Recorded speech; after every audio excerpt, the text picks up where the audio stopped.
हरे कृष्णा। मेरे पास एक प्रश्न आया है कि मोक्ष का आध्यात्मिक अर्थ क्या है और मरने के बाद ही मिल सकता है या हम जीवित रहते हुए भी मोक्ष प्राप्त कर सकते हैं। तो मोक्ष का आध्यात्मिक अर्थ है कि मुक्त होना, लेकिन मोक्ष भक्ति क्षेत्र में एक उसको नगण्य माना, यानी कि नीचा माना है, क्योंकि प्राय सबको यह एक बात मन में है कि व्यक्ति मोक्ष को प्राप्त हो जाता है मरने के बाद। परंतु जो व्यक्ति पुण्य कर रहा है वो स्वर्ग लोक को जाएगा, और थोड़े से उसने तप किया तो स्वर्ग लोक है, ऊपर का लोक, जैसे पितृलोक है, योगियों का लोक है, मुनियों का लोक है, तो वहाँ जा सकता है। या गलत कार्य करेगा तो वो नरक लोक में जाएगा। मोक्ष भक्ति क्षेत्र में मोक्ष को उचित नहीं माना, क्योंकि मोक्ष का अर्थ प्राय ये होता है कि मुक्ति प्राप्त करना या भगवान में लीन हो जाना। पर जो शुद्ध अवस्था के भक्त हैं, मीरा जी, तुकाराम, नामदेव या बड़े बड़े जो संत हुए हैं या होंगे, ये मोक्ष कभी चाहते नहीं हैं। ये चाहते हैं भगवान की सेवा होती रहे। और भक्त वो भगवान के धाम में जब जाता है, जैसे कि कोई भगवान कृष्ण की भक्ति कर रहा है तो वो गोलोक धाम जाता है, राम जी की भक्ति कर रहा है तो वो साकेत धाम जाता है या वैकुंठ लोक जाता है। तो वहाँ भी हमें एक शरीर मिलता है। ऐसा नहीं कि हम भगवान के धाम जाते हैं तो वहाँ हम बिल्कुल भगवान में लीन हो गए, ऐसा बिल्कुल नहीं है। वहाँ पर एक अलग देह मिलता है जिसमें कि हम भगवान की सेवा करते हैं। जो योगी जन हैं, यति जन हैं, ये मुक्ति को प्राप्त करना चाहते हैं। वो चाहते हैं कि भगवान में लीन हो जाएं, तो वो भगवान में लीन हो जाते हैं। उनका एक अस्तित्व नहीं रहता, उनका एक शरीर नहीं होता है। पर जो भक्ति क्षेत्र के लोग हैं वो कभी भी मुक्ति या मोक्ष नहीं चाहते। वे चाहते हैं कि हमेशा हम भगवान की सेवा करते रहें, चाहे हमें इस पृथ्वी पर बार बार आना पड़े।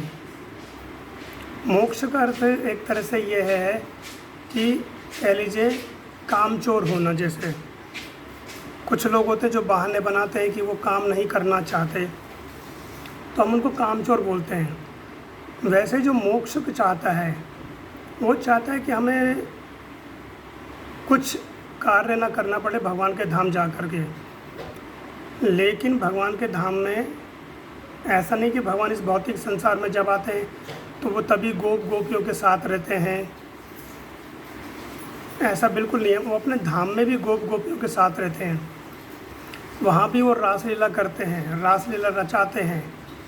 और भक्त हैं, उनकी अपनी अपनी सेवा है। कुछ भक्त हैं जो भगवान के पुष्पहार की सेवा करते हैं ऊपर के धाम में, तो उनकी अपनी सेवाएं बटी होती है। और इस संसार में रह कर के मोक्ष को प्राप्त कर सकते हैं, तो वो बहुत ही सरल है, कोई कठिन नहीं है। कठिन हमने बना दिया। एक बार अष्टावक्र मुनि राजा जनक की सभा में गए, तो राजा जनक की जब सभा में गए, क्योंकि वो 8 स्थानों से टेढ़े हैं, इनको अष्टावक्र बोला गया। वक्र माने था टेढ़ा और अष्टा माने 8, तो उनका अष्टावक्र नाम पड़ा। तो सब उनको देख कर के हंसने लगे।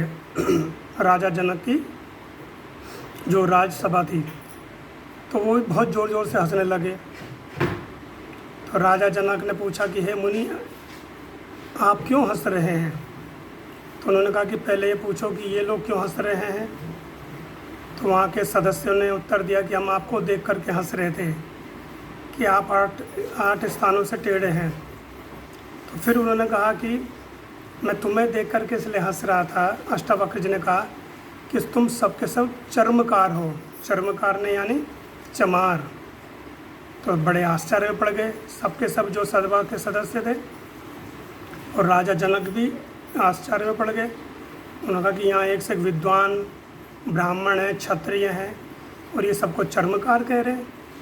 तो उन्होंने पूछा, मुनि ये चर्मकार कैसे कह दिया आपने? तो उन्होंने कहा कि राजन, आप इतने विद्वान हैं कि स्वयं शुकदेव गोस्वामी के आप गुरु जी हैं, जो भागवत के आचार्य हुए, और आपकी सभा में लोग बैठे हैं, ये मुझे देख कर के हंस रहे थे, पर इन्हें ये पता ही नहीं कि मैं तो देह नहीं हूँ, मैं तो आत्मा हूँ, मैं तो टेढ़ा नहीं हूँ 8 जगह से।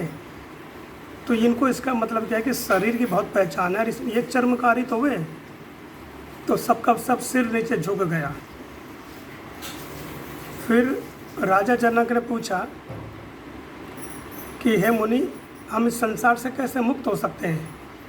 तो अष्टावक्र जी ने खंभा पकड़ लिया और जोर जोर से चिल्लाने लगे, हे राजन, मुझे बचाओ बचाओ, इस खंभे से बचाओ। तो राजा जनक ने पूछा कि हे मुनि, आप कुछ आश्चर्यजनक बातें कर रहे हैं। अरे खंभे को आपने स्वयं पकड़ा है, खंभे ने थोड़ी पकड़ा है। तो अष्टावक्र मुनि ने कहा, मैं यही समझा रहा हूँ कि हमने संसार को पकड़ा, संसार ने हमें नहीं पकड़ा। हम सबके सब जानते हैं कि ये भौतिक संसार, ये भौतिक देह छूटेगा, लेकिन मानने के लिए तैयार नहीं होते।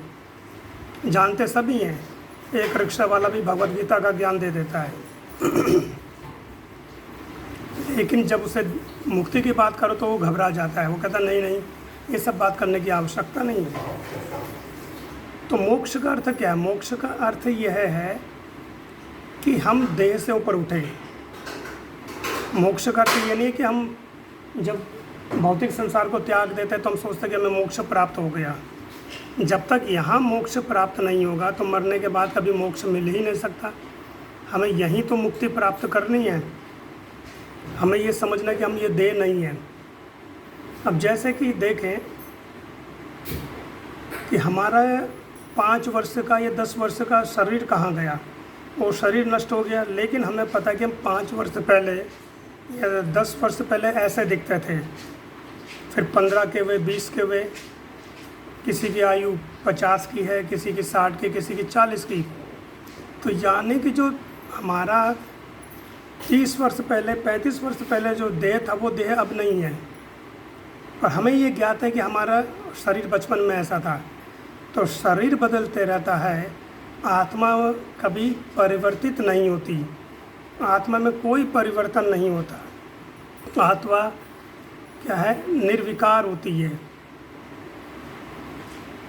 आत्मा जय पराजय, मान अपमान से सबसे ऊपर उठ जाती है। जब हम ये समझते हैं कि हम शरीर नहीं हैं, हम स्त्री नहीं हैं, हम पुरुष नहीं हैं, तो इसी संसार में जीते जी हमें मोक्ष मिल जाता है। मरने के बाद कभी मोक्ष नहीं मिलता। किसी व्यक्ति ने जीवन भर गलत कार्य कर रहे और मर गया तो इसका मतलब ये थोड़ी कि उसको मोक्ष मिल गया। मोक्ष का अर्थ यह है कि माता पिता, पति पत्नी, संतान, रिश्तेदार, इन सब के संबंध को भगवान से जोड़ देना। भगवान की भक्ति करना कोई कठिन नहीं है। हम जो कार्य कर रहे हैं, हम ये सोचें कि हम सेवक है भगवान के और ये उनका कार्य कर रहे हैं, ये भक्ति है, यही मुक्ति है। हम सोच रहे हैं कि ये जो हमारे घर में पत्नी हैं, बच्चे हैं, ये भगवान ने हमें सेवा करने के लिए दिया है, हम इनकी सेवा करें। पत्नी सोचे कि मैं पति की सेवा करूं, तो ये भक्ति का एक अंग है।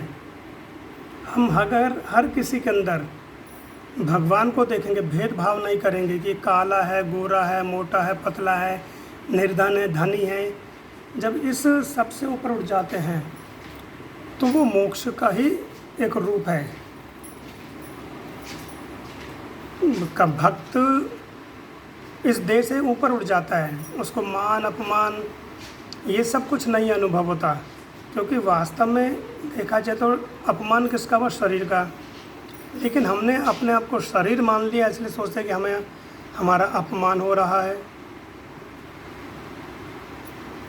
तो क्या है कि मोक्ष तो एक नगण्य वस्तु है। सबसे उच्च कोटि का है भगवान का भक्त होना। आप जो खाते हैं उसको पहले भगवान को भोग लगाइए। भगवान तामसिक वस्तु नहीं खाते, फल को भोग लगाइए। तो ये भक्ति का एक अंग है। भक्ति कोई कठिन थोड़ी है, तो बहुत सरल है भक्ति करना। और भक्त को तो स्वतः ही मोक्ष मिल जाता है, वो इच्छा ही नहीं करता मोक्ष की। क्योंकि जैसे एक पुराना वस्त्र होता है, आपने वस्त्र त्याग दिया, वो फट गया, कुछ हो गया, तो आपको उससे मोह नहीं होता। वैसे ही शरीर हमारा छूट जाता, हम शरीर नहीं, हम आत्मा है। यही मोक्ष है और यही मुक्ति है। तो भक्ति से जुड़े, भगवान से जुड़े, एक माला महामंत्र की करें, हरे कृष्ण महामंत्र की करें, 5 मिनट भगवान को दे दें। अपने संतान, पत्नी, बच्चे जो भी घर में हैं उनके साथ बैठ कर के 5 या 10 मिनट कीर्तन करें। हम सोचते हैं 2 अगरबत्ती घुमा दी, ये भजन है, ये पूजा नहीं है, ये क्रिया है। भजन पूजन तो मीरा जी का देखिए। हम वैसे नहीं बन सकते, लेकिन 5 मिनट तो भगवान को दे सकते हैं। तो मोक्ष क्या है? बहुत छोटी वस्तु है। सेवक होना बहुत कठिन हो जाता है कि सेवा करनी है हमें भगवान की। तो जैसे हम कहते हैं कि ये हमारा हाथ है, हमारा सिर है, हमारा पैर है, तो हम कौन हैं? ये सोचने वाला, एक चिंतन करने वाला विषय है। एकांत में बैठिए, सोचिए कि मैं कौन हूँ, कहाँ से आया हूँ, कहाँ मुझे जाना है। तो आपको तब पता चलेगा कि हम कौन हैं। और भक्ति करेंगे तो मोक्ष स्वतः ही मिल जाएगा। वो आपको फ्री में मिलता है, उसकी कोई भक्त को आवश्यकता नहीं, तो वैसे ही निःशुल्क मिल जाता है। तो भगवान से जुड़िए, भगवान की भक्ति करिए। आध्यात्मिक शब्द बता दिया, मोक्ष का क्या? मुक्ति। हरे कृष्णा।